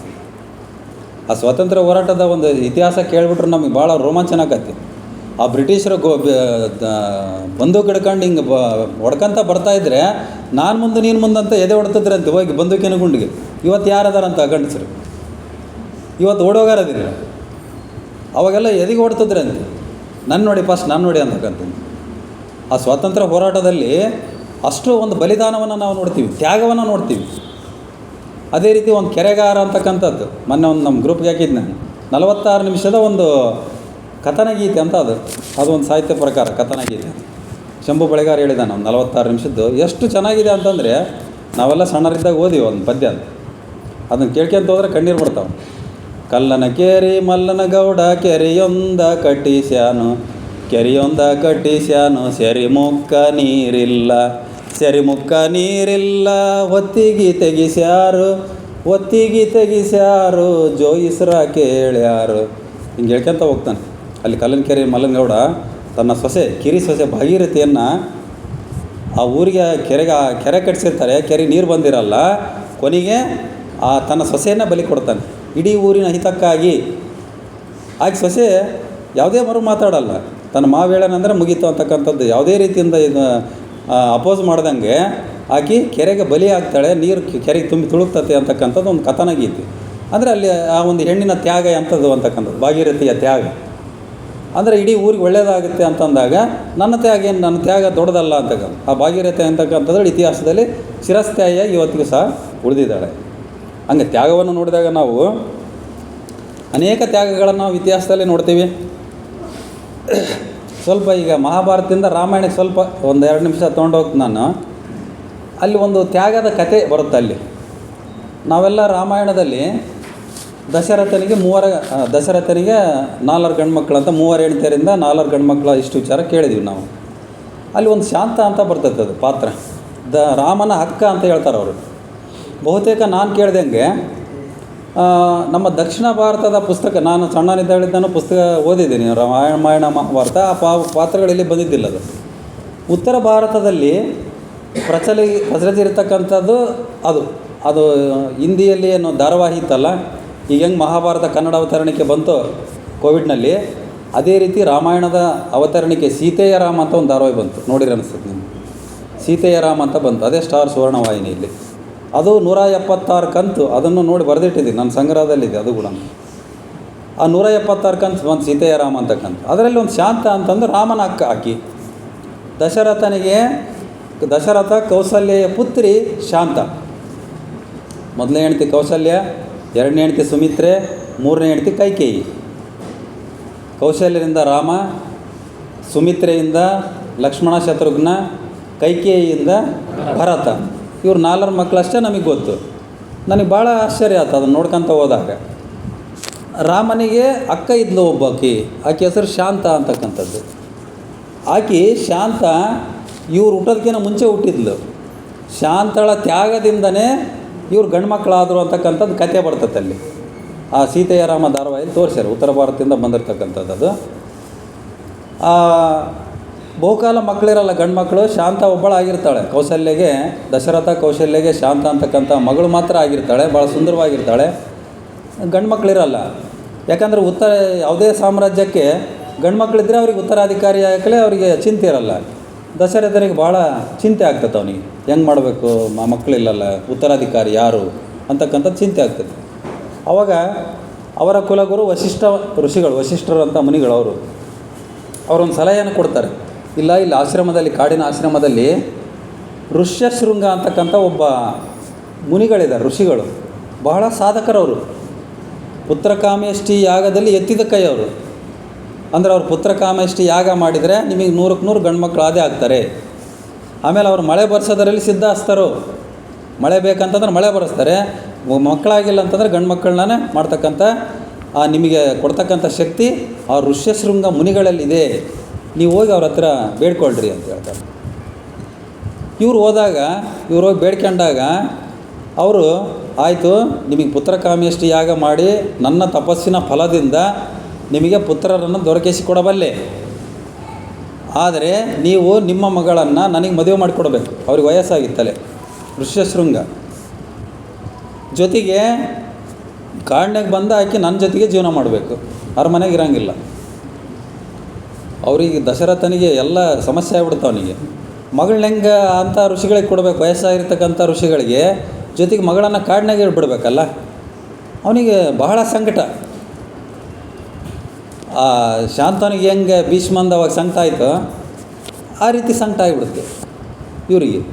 ಅದನ್ನು ಆಕೆ ಅರ್ಥಕೊಂತಾಳೆ. ದಶರಥನ ಒಂದು ಮನೋವೇದನೆಯನ್ನು ಅರ್ಥಕೊಂಡು ಶಾಂತ ವಾಲಂಟ್ರಿಯಾಗಿ ಆಕೆ, ಇಲ್ಲ, ನಿಮ್ಮ ಸಮಸ್ಯೆಗೆ ನನ್ನ ಈ ಒಂದು ರಾಜ್ಯಕ್ಕೆ ಉತ್ತರಾಧಿಕಾರಿ ಸಿಗ್ತಾರೆ, ಗಂಡು ಮಕ್ಕಳು ಆಗ್ತಾರೆ ಅಂತಂದರೆ ನಾನು ನನ್ನ ಜೀವನವನ್ನು ತ್ಯಾಗ ಮಾಡ್ತೀನಿ. ನಾನು ಆ ಋಷಿಗಳ ಜೊತೆಗೆ ಮದುವೆ ಮಾಡಿಕೊಂಡು ಅವ್ರು ಹೇಳ್ದಂಗೆ ನಾನು ಆಶ್ರಮದಲ್ಲೇ ಒಂದು ಋಷಿ ಸದೃಶ ಜೀವನವನ್ನು ನಾನು ಸಾಗಿಸೋಕ್ಕೆ ರೆಡಿ ಇದ್ದೀನಿ, ನೀವೇನು ಚಿಂತೆ ಮಾಡಬೇಡ್ರಿ ಅಂತಂದು ಆಕೆ ಸ್ವಯಂ ಒಪ್ಪಿಗೆ ಒಪ್ಪಿಗೆಂಡಾಕಿ ಅವ್ರ ಹತ್ರ ಹೋದಾಗ ಅವರು ಬಂದು ಎಲ್ಲ ರಾಜ್ಯದಲ್ಲಿ ಆ ಒಂದು ಪುತ್ರಕಾಮೇಷ್ಟಿ ಯಾಗ ಅಂತಕ್ಕಂಥದ್ದನ್ನು ಮಾಡಿ ಆ ಒಂದು ಹಣ್ಣುಗಳಿಗೆಲ್ಲ ಒಂದು ಮಂತ್ರವನ್ನು ಇದನ್ನು ಮಾಡಿ ಅವರು 3 ಹೆಂಡತಿಯರಿಗೆ ಒಂದು ಹಣ್ಣುಗಳನ್ನು ಕೊಡ್ತಾರೆ. ಆ ಹಣ್ಣುಗಳನ್ನು ತಿಂದ ನಂತರ ಇವರಿಗೆ ಗಂಡ್ಮಕ್ಳಾಗ್ತವೆ ಅಂತಕ್ಕಂಥದ್ದು ಇತ್ತೀಚೆಗೆ ನಾವು ಕೇಳಿರ್ತಕ್ಕಂಥ ಕಥೆ ಇದು. ರಾಮನಿಗೆ ಶಾಂತ ಅಂತಕ್ಕಂಥ ಅಕ್ಕ ಇದ್ಲು. ಆ ಶಾಂತಳ ತ್ಯಾಗದಿಂದ ಗಂಡ್ಮಕ್ಳಾದರು ದಶರಥನಿಗೆ ಅಂತಕ್ಕಂಥದ್ದು ಇದು ಉತ್ತರ ಭಾರತದಲ್ಲಿ ಮೊದಲಿಂದನೂ ಇದೆ ಅಂತ ಪ್ರಚಲಿತ. ನಾವು ದಕ್ಷಿಣ ಭಾರತದಲ್ಲಿ ಇದ್ದಿಲ್ಲ. ಅಂದರೆ ಇದು ತ್ಯಾಗ, ಶಾಂತಳ ತ್ಯಾಗ ಇದು. ಅಂದರೆ ತ್ಯಾಗ ನಾವು ಇತಿಹಾಸದಲ್ಲಿ ನೋಡಿದಾಗ ಅನೇಕ ತ್ಯಾಗಗಳನ್ನು ನಾವು ನೋಡ್ತೀವಿ. ಭೀಷ್ಮಂದು ಸಹ ಒಂದು ತ್ಯಾಗ, ತಂದೆಗೋಸ್ಕರ ಮಾಡಿರ್ತಕ್ಕಂಥ ತ್ಯಾಗ.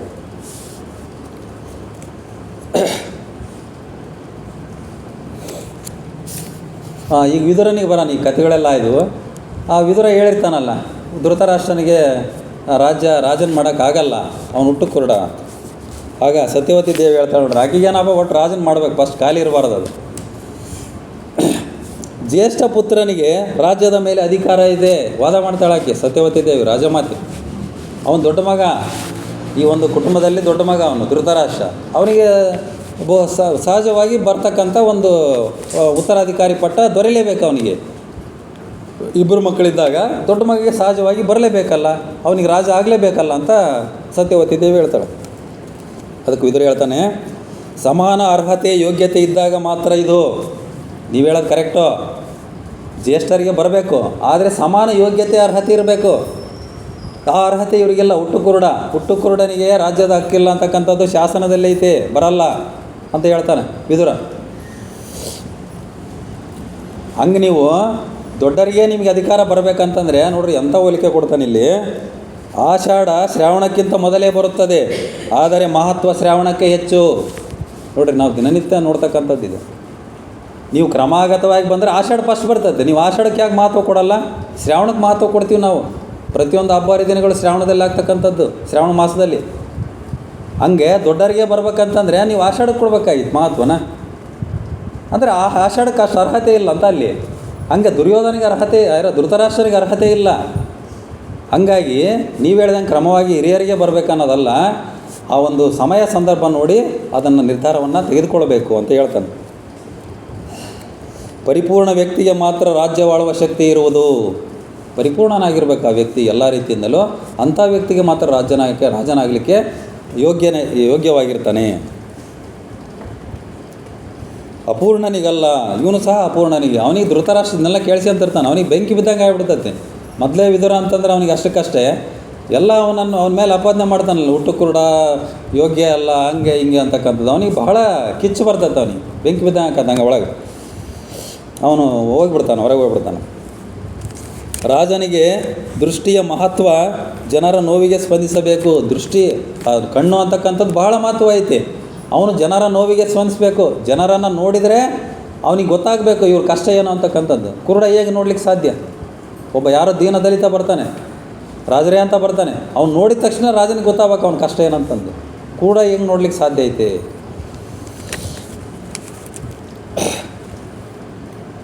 ಯಾವ ದೇಶದ ರಾಜ ಅಶಕ್ತನಾಗುವನೋ ಆ ದೇಶದ ಮಂತ್ರಿಮಂಡಲ ಪ್ರಜೆಗಳು ಮೈಗಳ್ಳರಾಗುವರು. ನೋಡ್ರಿ, ಯಾವ ದೇಶದ ರಾಜ ಅಶಕ್ತನಾಗ್ತಾನೋ ಆ ದೇಶದ ಮಂತ್ರಿಮಂಡಲ ಅಂದರೆ ಅವರಲ್ಲಿ ಜೊತೆಗಿರ್ತಕ್ಕಂಥ ಮಂತ್ರಿಗಳು ಸಹ ಮೈಗಾಳರಾಗ್ತಾರೆ, ಜೊತೆಗೆ ಪ್ರಜೆಗಳು ಸಹ ಮೈಗಾಳರಾಗ್ತಾರೆ. ಇದನ್ನೆಲ್ಲ ಕೇಳಿಸ್ಕೊಂತ ಇದ್ನಲ್ಲ ಶಕುನಿ, ಹೇಳ್ತಾನೆ ನೋಡ್ರಿ, ಭಾಳ ವ್ಯಂಗ್ಯವಾಗಿ ಹೇಳ್ತಾನೆ. ಹಾಗಾದರೆ ನೀನೇ ರಾಜ ಆಗ್ತೀಯನಂತ ಕೇಳ್ತಾನೆ ಅವನು ವಿದುರನಿಗೆ. ಯಾಕಂದ್ರೆ ಇವೆಲ್ಲ ಗುಣ ಹೇಳಿದೆಲ್ಲ, ಇವೆಲ್ಲ ಗುಣ ನಿನ್ನಲ್ಲಿ ಇರೋದು. ಹಂಗಾದ್ರೆ ನೀನೇ ರಾಜ ಆಗ್ಬೇಕಂತಂದು ಇವನು ತಡಿಸ್ತೀಯಾ ಈಗ ಅಂಥದ್ದು ಶಕುನಿಯ ವ್ಯಂಗ್ಯವಾದ ಪ್ರಶ್ನೆ ಅದು. ಇವೆಲ್ಲ ಗುಣಗಳು ನಿನ್ನಲ್ಲೇ ಅದಾವೆ, ನೀನು ಎಲ್ಲ ರಾಜನೀತಿಜ್ಞ, ಎಲ್ಲ ಸರಿ ಐತಿ ನಿನಗೆ. ಹಂಗಾದ್ರೆ ನೀನೇ ರಾಜ ಆಗ್ಬೇಕಂತ ಇದೆಯಾ ಅಂತ ಕೇಳ್ತಾನೆ ಅವನು ಶಕುನಿ. ನೋಡ್ರಿ, ವಿದುರ ಭಾಳ ವಿಷಾದದಿಂದ ಹೇಳ್ತಾನೆ. ಮುಳ್ಳಿನ ಕೆಲಸ ವೃಕ್ಷವನ್ನು ರಕ್ಷಿಸುವುದು. ನಾನು ಈ ದೇಶದ ಒಂದು ಮುಳ್ಳು ಅಂತ ಹೇಳ್ತಾನೆ ಅವನು. ಯಾಕಂದ್ರೆ ದಾಸಿಯ ಮಗ ಅಂತಕ್ಕಂಥದ್ದು ಅವನಿಗೆ ಮೊದಲಿಂದ ಗೊತ್ತಿದೆ. ಮುಳ್ಳಿನ ಕೆಲಸ, ಒಂದು ಗಿಡದಲ್ಲಿ ಮುಳ್ಳೈತೆ ಅಂತಂದರೆ ಅದು ಆ ಗಿಡವನ್ನು ರಕ್ಷಣೆ ಮಾಡೋಕ್ಕಾಗಿ ಉಟ್ಕೊಂಡಿರ್ತೈತೆ. ಹಂಗೆ ನಾನು ಮುಳ್ಳಿನ ಪಾತ್ರವನ್ನು ಮಾಡ್ತಾಯಿದ್ದೀನಿ ಇಲ್ಲಿ ಈ ದೇಶದಲ್ಲಿ, ಹಸ್ತಿನಾಪುರದಲ್ಲಿ. ಈ ಹಸ್ತಿನಾಪುರ ರಕ್ಷಣೆ ಮಾಡೋದಷ್ಟೇ ನನ್ನ ಕೆಲಸ. ನಾನು ಮುಳ್ಳಿನ ಕೆಲಸ ಮಾಡ್ತೀನಿ, ನಾನೇ ಹೂವಾಗಕ್ಕೆ ಬಯಸಲ್ಲ ಅಂತ ಹೇಳ್ತಾನೆ ಅವನು. ನೋಡ್ರಿ, ಅವನು ಒಂದು ದೊಡ್ಡ ತ್ಯಾಗ ಅಲ್ಲಿ. ರಾಷ್ಟ್ರ ವೃಕ್ಷದ ಒಂದು ನಾನು ಮುಳ್ಳು, ಪುಷ್ಪ ಆಗುವ ಆಸೆ ಇಲ್ಲ. ನೋಡ್ರಿ, ಗಿಡಗಳಿಗೆ ಹೆಂಗೆ ನಿಸರ್ಗದತ್ತವಾಗಿ ಮುಳ್ಳುಗಳು ಬಂದಿರ್ತವೆ. ಆ ಒಂದು ಅವುಗಳನ್ನು ಅಥವಾ ಗಿಡವನ್ನು ರಕ್ಷಣೆ ಮಾಡೋದಕ್ಕೋಸ್ಕರ ಮುಳ್ಳುಗಳು ಇಟ್ಟಿರ್ತವೆ. ಹಂಗೆ ನಾನು ಈ ಒಂದು ರಾಷ್ಟ್ರದ ಒಂದು ಮುಳ್ಳು, ಈ ರಾಷ್ಟ್ರ ರಕ್ಷಣೆಯನ್ನು ಮಾಡ್ತೀನಿ ನಾನು. ಆದರೆ ನಾನೇ ಹೂವು ಆಗೋಕ್ಕೆ, ಪುಷ್ಪ ಆಗೋಕ್ಕೆ ಹೋಗೋದಿಲ್ಲ ನಾನು. ಮುಳ್ಳಿನ ಜವಾಬ್ದಾರಿ ಪಾಲನೆ ಮಾಡುವುದು ನನ್ನ ಕರ್ತವ್ಯ. ಹಂಗಾಗಿ ನೀವು ಈಗ ಯಾರನ್ನ ಧೃತರಾಷ್ಟ್ರನ ಬಿಟ್ಟು ಪಾಂಡುವನ್ನು ರಾಜನನ್ನಾಗಿ ಮಾಡಿರಿ ಅಂತಕ್ಕಂಥ ಸಲಹೆಯನ್ನು ಕೊನೆಗೆ ಇವರಿಬ್ಬರಿಗೆ ಕೊಡ್ತಾನೆ. ಪಾಂಡು ಎಲ್ಲ ರೀತಿಯಿಂದ ಯೋಗ್ಯ ಇದ್ದಾನೆ, ಅವನು ಎಲ್ಲ ರೀತಿಯಿಂದ ನೀವು ಧೃತರಾಷ್ಟ್ರನ ಬಿಟ್ಟು ಎರಡನೇ ಮಗ ಪಾಂಡುವನ್ನು ನೀವು ರಾಜನನ್ನಾಗಿ ಮಾಡಿರಿ ಅಂತಕ್ಕಂಥ ಸಲಹೆಯನ್ನು ಇವ್ರ ಮುಂದೆ ಇಡ್ತಾರೆ.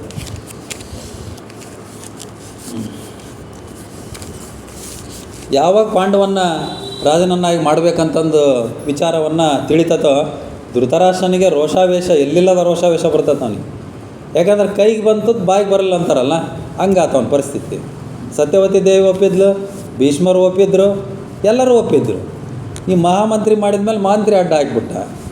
ಆ ಶಾಸನ ಹೇಳಿಲ್ಲ, ಶಾಸ್ತ್ರ ಇಲ್ಲ, ಹಂಗಿಲ್ಲ ಹಿಂಗಿಲ್ಲ ಅಂತ. ಇದು ಒಳ್ಳೆ ಫಜಿತ ಆಯ್ತಲ್ಲ ಅಂತಕ್ಕಂಥದ್ದು ಇವನಿಗೆ ರೋಷಾವೇಶ ಧೃತರಾಷ್ಟ್ರನಿಗೆ. ಇದರೆಲ್ಲ ವಿಚಾರ ನೋಡಿದ್ನಲ್ಲ. ಈ ರೀತಿ ತನ್ನ ಅಣ್ಣ ಧೃತರಾಷ್ಟ್ರನೇ ನಾನಾದರೆ ಸರಿ ಹೋಗಲ್ಲ ಅಂತಕ್ಕಂಥದ್ದು ಪಾಂಡವಿಗೆಲ್ಲ ಗೊತ್ತಿತ್ತಲ್ಲ. ಅವನು ಪಾಂಡು ಮೊದಲು ಒಪ್ಪಲ್ಲ, ನಾನು ಆಗೋದಿಲ್ಲ, ನಾನು ರಾಜರಾಗಲ್ಲ, ನೀವು ಧೃತರಾಷ್ಟ್ರನನ್ನೇ ಮಾಡಿರಿ, ಸಮಸ್ಯೆ ಆಗುತ್ತೆ ಅಂತ ಅವನಿಗೆ ಗೊತ್ತಿತ್ತು. ಯಾರಿಗೆ? ಪಾಂಡುಗೆ. ಅವನು ಒಪ್ಪಲ್ಲ ಮೊದಲು. ಆದರೆ ಇವ್ರು ಬಿಡಲ್ಲ, ಭೀಷ್ಮಾಚಾರ್ಯರು ಮತ್ತು ಸತ್ಯವತಿ ದೇವಿ ಅವ್ರು ಬಿಡಲ್ಲ. ಜವಾಬ್ದಾರಿ ಹೊರಲೇಬೇಕು ಹೇಳ್ತಾರೆ ಅವ್ರು ಭೀಷ್ಮರು. ಪ್ರೀತಿಗಿಂತ ಧರ್ಮವೇ ಶ್ರೇಷ್ಠ. ನಿನಗೆ ನಿನ್ನ ಅಣ್ಣನ ಮೇಲೆ ಪ್ರೀತಿ ಇದೆ. ಅವ್ನು ಪಾಂಡು ಏನು ಹೇಳ್ತಾನೆ, ಈಗ ನಾವು ಪ್ರೀತಿ ಎಂದಿದ್ದೀವಿ ಅಣ್ಣ ತಮ್ಮ, ನಾನೇನಾರು ರಾಜ ಆದರೆ ನನ್ನ ಮೇಲೆ ದ್ವೇಷ ಬೆಳೀತತೆ. ಯಾರಿಗೆ? ಧೃತರಾಷ್ಟ್ರನಿಗೆ, ಅಣ್ಣನಿಗೆ. ರಾಜ ನೋಡಪ್ಪ ನನ್ನ ಬಿಟ್ಟರೆ ಇವನ್ನ ರಾಜ ಆಗಿಬಿಟ್ಟ ಅಂತಕ್ಕಂಥ ದ್ವೇಷ ಬೆಳೀತೈತಿ. ಹಂಗಾಗಿ ನಾನು ಆಗಲ್ಲ ಅಂದಾಗ ಅವರು ಭೀಷ್ಮಾಜ್ ಹೇಳ್ತಾಳೆ, ಭೀಷ್ಮರು ಇಲ್ಲ, ಪ್ರೀತಿಗಿಂತ ಧರ್ಮನೇ ಮುಖ್ಯ. ಈಗ ಧರ್ಮ ಪ್ರಕಾರ ನೀನು ರಾಜ ಆಗಲೇಬೇಕು, ಹಸ್ತಿನಾಪುರದ ಒಂದು ಯೋಗ್ಯ ರಾಜ ಆಗಲೇಬೇಕು ನೀನು ಅಂತಕ್ಕಂಥದ್ದನ್ನು ಹೇಳ್ತಾರೆ ಅವರು. ಜವಾಬ್ದಾರಿ ಹೊರಲೇಬೇಕು ಅಂತಕ್ಕಂಥದ್ದನ್ನು ಹೇಳ್ತಾರೆ. ಅವಾಗ ಇವರೆಲ್ಲ ಹೇಳಿದಾಗ ಅವನು ಒಪ್ಪಿಗೆಳ್ತಾರೆ, ಆಯ್ತು ಬಿಡು ಅಂತಂದು ಒಪ್ಪಿಗೆಳ್ತಾನೆ. ಈ ಕಡೆ ಆ ಒಂದು ಅಂತಃಪುರದಲ್ಲಿ ಧೃತರಾಷ್ಟ್ರ ಗಾಂಧಾರಿ ಭಾಳ ಗೋಳಾಡ್ತಾರೆ.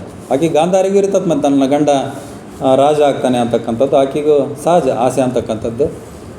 ಎಲ್ಲರೂ ಸೇರಿ ನಮ್ಮನ್ನು ವನವಾಸ ಮಾಡಿಸಿಬಿಟ್ರು, ಎಲ್ಲರೂ ನಮಗೆ ಮೋಸ ಮಾಡಿಬಿಟ್ರು ಅರಮನೆಯಲ್ಲಿ ಅಂತಕ್ಕಂಥದ್ದು ಇಬ್ಬರು ಗೋಳಾಡ್ತಾರೆ. ಧೃತರಾಷ್ಟ್ರ ಮತ್ತು ಗಾಂಧಾರಿ ಇಬ್ಬರು ಸಹ ಗೋಳಾಡ್ತಾರೆ.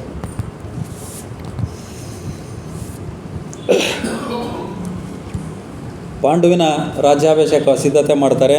ಕಿರೀಟಧಾರಣೆಯನ್ನು ಮಾಡ್ತಾರೆ ಕೃಪಾಚಾರ್ಯರಿಂದ ಮತ್ತು ಭೀಷ್ಮರಿಂದ.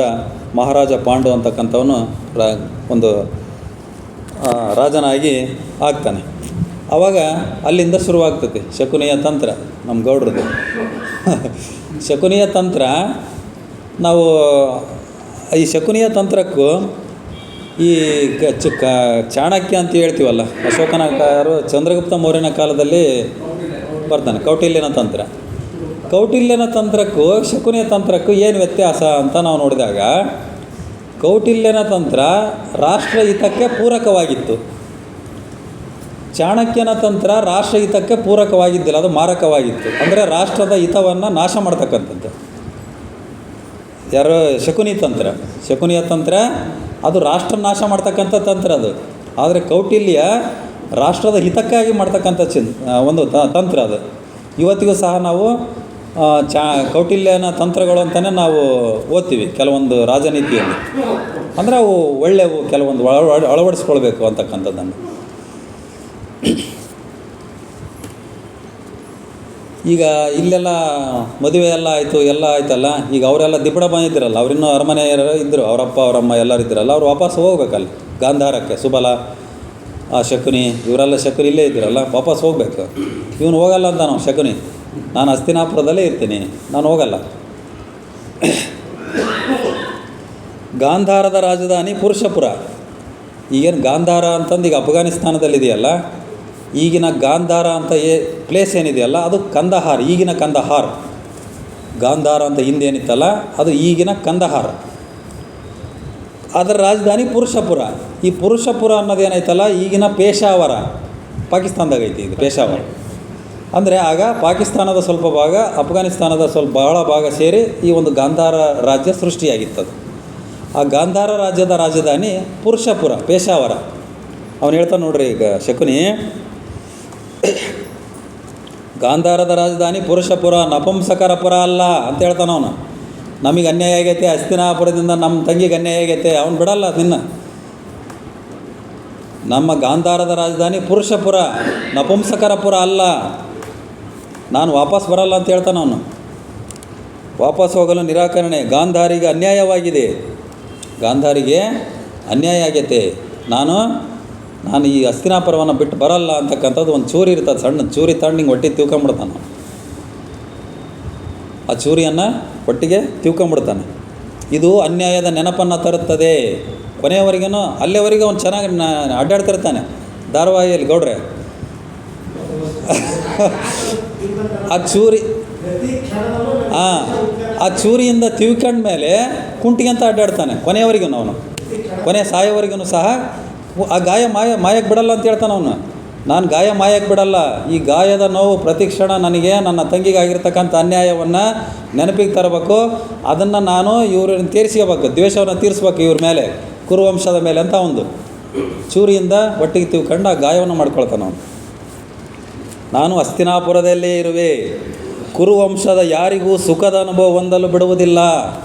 ಮುಂದೆ ಭವಿಷ್ಯದಲ್ಲಿ ಕುರುವಂಶದ ಯಾರಿಗೂ ಸಹ ನಾನು ಸುಖದ ಅನುಭವ ಹೊಂದಕ್ಕೆ ನಾನು ಬಿಡಲ್ಲ ಅಂತ ಪ್ರತಿಜ್ಞೆಯನ್ನು ಮಾಡ್ತಾನೆ ಅವನು ಶಕುನಿ. ಯಾರಿಗೂ ಸಹ ನಾನು ಸಂತೋಷವಾಗಿರೋಕ್ಕೆ ಬಿಡಲ್ಲ, ಏನಾದರೂ ಒಂದು ಸಮಸ್ಯೆಯನ್ನು ಸೃಷ್ಟಿ ಮಾಡೇ ಮಾಡ್ತೀನಿ ಅಂತಕ್ಕಂಥದ್ದು ಅವನ ಒಂದು ಪ್ರತಿಜ್ಞೆ. ಅನ್ಯಾಯ ಆಗೈತೆ ನಮಗೆ, ನನ್ನ ತಂಗಿಗೆ ಅನ್ಯಾಯ ಆಗೈತೆ, ಭೀಷ್ಮರಿಂದ ಈ ಒಂದು ಹಸ್ತಿನಾಪುರದಿಂದ ನಮಗೆ ಅನ್ಯಾಯ ಆಗೈತೆ ಅಂತಕ್ಕಂಥದ್ದನ್ನು ಅವನು ಹೇಳ್ತಾನೆ. ನೋಡಿರಿ, ಶ್ರೀಕೃಷ್ಣ ಹೇಳ್ತಾನೆ, ವ್ಯಕ್ತಿಗೆ ಅನ್ಯಾಯವಾದಾಗ ಇಡೀ ಸಮಾಜವನ್ನು ದ್ವೇಷಿಸ್ತಾನೆ. ಇದು ಸಹಜವಾಗಿ ನಾವು ನೋಡ್ತಕ್ಕಂಥದ್ದು. ಈ ಉದಾಹರಣೆ, ಏನಾದ್ರು ತೊಂದರೆ ಆಗಿಬಿಟ್ರೆ ನಾವು ಎಲ್ಲರನ್ನು ಅದೇ ರೀತಿ ನೋಡ್ತೀವಿ. ಏನಪ್ಪ ನಾವು ಎಷ್ಟು ಒಳ್ಳೆತನದಿಂದಿದ್ದೀವಿ, ಆದರೂ ನಮಗೆ ಅನ್ಯಾಯ ಆಗಿಬಿಡುತ್ತಲ್ಲ, ಕೆಟ್ಟವ್ರು ಹೆಂಗೆ ಅಡ್ಡಾಡ್ತಾರೆ ನೋಡಿ, ಆರಾಮಾಗಿ ಅಡ್ಡಾಡ್ತಾಯಿದಾರಲ್ಲ ಅಂತ. ಅಂದರೆ ಅನ್ಯಾಯ ಆದಾಗ ಎಲ್ಲರನ್ನೂ ಸಹ ಅದೇ ರೀತಿಯೇ ನೋಡ್ತಕ್ಕಂಥದ್ದು. ನ್ಯಾಯ ಮತ್ತು ಪ್ರತೀಕಾರಕ್ಕಾಗಿ ಮತ್ತೆ ಅನ್ಯಾಯ ಮಾಡಿ ತಾನೇ ಅಪರಾಧಿ ಆಗುತ್ತಾನೆ. ಪ್ರತೀಕಾರಕ್ಕಾಗಿ ಮತ್ತೆ ಅನ್ಯಾಯವನ್ನು ಮಾಡಿ ತನ್ನ ಕರ್ಮವನ್ನು ತಾನು ಅನುಭವಿಸ್ತಾನೆ ಅಂತಕ್ಕಂಥದ್ದನ್ನು ನೋಡ್ತೀವಿ. ಇಲ್ಲಿಗೆ ಸಮಯ ಮುಗೀತು ಅಂದ್ಕೊಂಡಿದ್ದೀನಿ. ಇಷ್ಟು ವಿಚಾರಗಳನ್ನು ಹಂಚ್ಕೊಂಡಿದ್ದೀನಿ ನಾನು ಈ ಒಂದು ಮಹಾಭಾರತ ಕಥಾಸಾರ ಭಾಗ 4 ಸಂಚಿಕೆಯಲ್ಲಿ. ಇನ್ನು ಮುಂದಿನ ಸಂಚಿಕೆಯಲ್ಲಿ ಇನ್ನೂ ವಿಚಾರಗಳನ್ನು ಮುಂದಕ್ಕೆ ತೆಗೆದುಕೊಂಡು ಹೋಗೋಣ. ಇದು ಮಹಾಭಾರತ ಅಂತಂದರೆ ಬಹಳ ದೊಡ್ಡದು. ಮಹಾಭಾರತದಲ್ಲಿ ಬರ್ತಕ್ಕಂಥ ಪಾತ್ರಗಳ ವೈವಿಧ್ಯತೆ ಏನೈತಲ್ಲ, ಇದು ಜಗತ್ತಿನ ಯಾವುದೇ ಗ್ರಂಥಗಳಲ್ಲಿ ಈ ವೈವಿಧ್ಯತೆ ಇಲ್ಲ. ಒಂದೊಂದು ಪಾತ್ರಗಳು ಒಂದೊಂದು ರೀತಿ, ಪ್ರತಿಯೊಂದು ಪಾತ್ರದಿಂದ